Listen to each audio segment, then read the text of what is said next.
Hello viewers, welcome to Micromonster. இது நம்ம சேனலோட ஃபர்ஸ்ட் வீடியோ. என்ன வீடியோ போடலான்னு திங்க் பண்ணிட்டு இருக்கிறது தான் டக்குன்னு ஒரு ஐடியா வந்துச்சுங்க. அதான் இந்த வீடியோவில் நான் வேக்சினை பற்றி பேச போகிறேன்.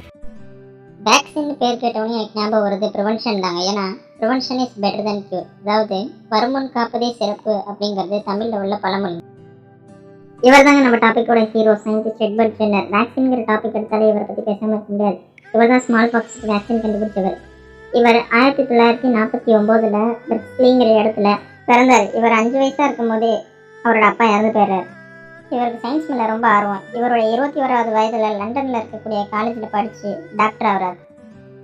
இவர் எப்பயும் போல் படிப்பு முடிச்சுட்டு அவர் சொந்த ஊரான பெர்க்லியிலே லோக்கல் டாக்டராக வேலை பார்க்குறாரு. இவர் இருந்த காலத்தில் நிறைய பேர் அம்மையினால் இறந்து போயிடுறாங்க.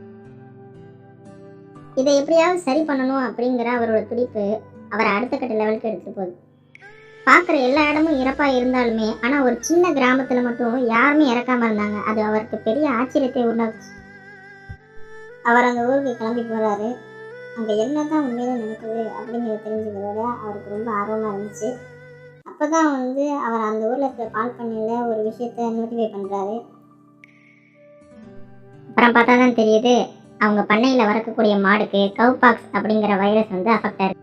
அந்த கவுபாக்ஸ் எல்லாம் அஃபெக்ட் ஆனால் அந்த மாட்டோடைய மடியோட காம்பில் அம்மை இருந்திருக்கு. இந்த பார்க்காத அந்த பொண்ணு பால் கறக்கும்போது அந்த வைரஸ் அந்த பாலோட சேர்ந்து, ஸோ அந்த வைரஸ் அந்த பாலில் கலந்துட்டனால அந்த பால் ஊர் ஃபுல்லாக சப்ளை ஆச்சு. அந்த பால் குடித்த எல்லா மக்களும் கவுபாக்ஸ்னால அஃபெக்ட் ஆகுறாங்க. இந்த கவுபாக்ஸ் வாரக்கணக்கில் இருந்துட்டு தானாகவே குணமாயிருது.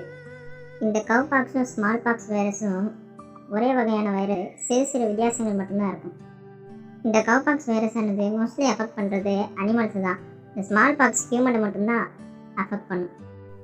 எட்வர்ட் ஜென்னருக்கு ஒரு ஐடியா தோணுது, நம்ம ஏன் கவுபாக்ஸ் வைரஸ் யூஸ் பண்ணி ஸ்மால் பாக்ஸ் வைரஸ்க்கு வேக்சின் கண்டுபிடிக்க முடியாது அப்படின்னு. இவர் அதை எக்ஸ்பெரிமெண்ட் செஞ்சு ப்ரூவ் பண்ணணும் அப்படிங்கிறதுக்காக அந்த ஊர்லேயே இருக்கக்கூடிய யங்கஸ்ட் பாயாக இருக்கக்கூடிய ஜேம்ஸ் பிப்ஸ் அப்படிங்கிற ஒரு பையனை சூஸ் பண்ணுறாரு இவரோட எக்ஸ்பெரிமெண்ட்டுக்கு. முதற்கட்ட எக்ஸ்பெரிமெண்ட்டாக இந்த பையனுக்கு கவுபாக்ஸ் நோயை வர வைக்கணும் அப்படிங்கிறதுக்காக கவுபாக்ஸ் நோய் உள்ளவங்களோட பொண்ணுலேருந்து இருக்கக்கூடிய ஃப்ளூயிடை எடுத்து இவரோட தோலில், அதாவது அந்த பையனோட தோலில் செலுத்துறாரு. அந்த பையன் நோயினால் அவதிப்படுறான். ஒரு 6 வாரம் வரைக்கும் அந்த கவுபாக்ஸ் நோய் அவனை வாட்டி எடுத்துருச்சு. அதுலேருந்து அவன் பூரணமாக குணமும் ஆகிட்டான். 2ஆம் கட்ட சோதனையாக அந்த பையனுக்கு ஸ்மால் பாக்ஸ் வைரஸ் அவங்களோட ஸ்கின்லேருந்து இருக்கக்கூடிய ஃப்ளூயிடை எடுத்து அந்த பையனோட ஸ்கின்னில் செலுத்துகிறாங்க.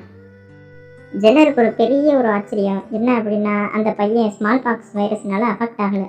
ஏன்னு சொன்னால் அந்த கவுபாக்ஸ் வைரஸ் அவனுக்கு எதிர்ப்பு சக்தியை கொடுத்து. அப்புறம் இவர் கான்ட்ரிபியூட் பண்ணுறாங்க வேக்சின் அப்படிங்கிற ஒரு விஷயத்த. ஏன்னா கவுபாக்ஸ் வைரஸ் வச்சு வேக்சின் கண்டுபிடிச்சதுனால அதுக்கு வேக்சினியா வைரஸ் அப்படின்னு பேர் வச்சாரு. ஸ்மால் பாக்ஸ் வைரஸ் கவுபாக்ஸ் வைரஸ்லேருந்து கொஞ்சம் டிஃப்ரென்ஷியேட் ஆனதில் அது வேரியோலா வைரஸ் அப்படிங்கிற பேர் வச்சுக்கணும். அன்னைக்கு ஜென்னர் மட்டும் அந்த கிராமத்துக்கு போய் செக் பண்ணாமல் இருந்திருந்தார் அப்படின்னா இன்னைக்கு வேக்சின் அப்படிங்கிற ஒரு விஷயம் வந்திருக்காங்க. இவர் செஞ்ச அந்த ஒரு விஷயம் பல உயிரை காப்பாற்றிருக்குங்க. சின்ன விஷயம் தான், ஆனால் பெரிய மாற்றத்தை கொண்டு வந்துச்சுங்க. இவரை தொடர்ந்து பல பேர் வேக்சின் தயாரிக்க ஆரம்பிச்சிட்டாங்க. அதில் ஒருத்தர் தான் லூயிஸ் பாஸ்டர். இவரை பற்றி நான் சொல்லியே ஆகணுங்க. இவர் பல விஷயங்களை கண்டுபிடிச்சிருக்காங்க. இன்னைக்கு கூட சொல்லிக்கிட்டே இருக்கலாம். ஏன்னா அவ்வளோ கண்டுபிடிப்புகள் கண்டுபிடிச்சிருக்காரு. 3 விஷயத்துக்கு வேக்சின் கண்டுபிடிச்சாரு. காலரா நோய்க்கு, ஆந்த்ராக்ஸ் நோய்க்கு, ரேபிஸ் நோய்க்கு. இந்த 3த்துக்குமே இவர் தாங்க வேக்சின் கண்டுபிடிச்சிருக்காரு. நம்ம அடுத்ததாக பார்க்க போகிறது மௌரைஸ் ஹில்மேன் அப்படிங்கிறவர். இவர் 3 விதமான வைரஸ்க்கு வேக்சின் கண்டுபிடிச்சிருக்காரு. எதுக்கு அப்படின்னா மீசல்ஸ், மம்ஸ், ருபெல்லா அப்படின்னு சொல்லி. நம்ம சின்ன பிள்ளையாக இருக்கும்போது MMR வேக்சின் அப்படின்னு போட்டிருப்போம். அது எதுக்காக அப்படின்னா இந்த 3 விதமான வைரஸ்க்கும் எதிர்ப்பு சக்தி நம்ம உடம்புல கிடைக்கணும் அப்படிங்கிறதுக்காக. நம்ம அடுத்ததாக பார்த்தோம் அப்படின்னா அலெக்சாண்டர் கிளெனி அப்படிங்கிற ஒரு சயின்டிஸ்ட். இவர் என்ன வேக்சின் கண்டுபிடிச்சார் அப்படின்னு பார்த்தோம்னா 3 விதமான பாக்டீரியாவுக்கு வேக்சின் கண்டுபிடிச்சாரு. எதுக்காக பாக்டீரியாவுக்கு வேக்சின் கண்டுபிடிக்கணும் அப்படின்னா பாக்டீரியா ப்ரொடியூஸ் பண்ணக்கூடிய டாக்ஸிக் சப்ஸ்டன்ஸ் நம்ம உடம்புக்கு ஒத்துக்காது. அதனால அந்த டாக்ஸினை நியூட்ரலைஸ் பண்ணுறதுக்காக வேக்சின் கண்டுபிடிச்சிருக்காரு. நம்ம எங்கேயாவது கீழே விழுந்துட்டு வந்தோம் அப்படின்னா வீட்டில் எல்லாம் என்ன சொல்லுவாங்க, டிடி இன்ஜெக்ஷன் போட்டியா அப்படின்னு கேட்பாங்க. அதோட ஃபுல் ஃபார்ம் என்னன்னா DTP-ஊசி. அது என்ன அப்படின்னா டிப்தீரியா டெட்டனஸ் பெர்டூசிஸ். இதுதான் அந்த 3 பாக்டீரியோட பேர். அது ப்ரொடியூஸ் பண்ணுற டாக்ஸின் தான் நம்மளை போட்டு பாடாப்படுத்தி எடுத்துரும். அதனால தான் DTP ஊசி போட்டுடணும் அப்படின்னு சொல்லி. இதுக்கு இன்னொரு பேர் இருக்குது, DTAP வேக்சின் அப்படின்னு கூட சொல்லலாம். இது போல் பல பேர் வேக்சின் தயாரிக்க உதவியாக இருந்திருக்காங்க. ஸோ இந்த வீடியோ மூலமா நீங்கள் வேக்சினை பற்றி சில நாலேஜ் கெயின் பண்ணியிருக்கீங்க. ஸோ அடுத்த வீடியோவில் என்னென்ன வகையான வேக்சின்லாம் இருக்குது, அதை எப்படிலாம் உருவாக்குறாங்க அப்படிங்கிறத பற்றி நான் சொல்ல போகிறேன். எல்லாருமே மறக்காமல் கொரோனா தடுப்பூசி போட்டுக்குங்க. பாய் பாய். மைக்ரோ மான்ஸ்டர் சேனலுக்கு கீழே தெரியுற சப்ஸ்கிரைப் பட்டனை ப்ரெஸ் பண்ணிக்கோங்க. அப்புறம் மறக்காமல் பெல் ஐக்கானையும் ப்ரெஸ் பண்ணிக்கோங்க. அப்போ தான் நான் போடுற வீடியோ உங்களுக்கு வந்து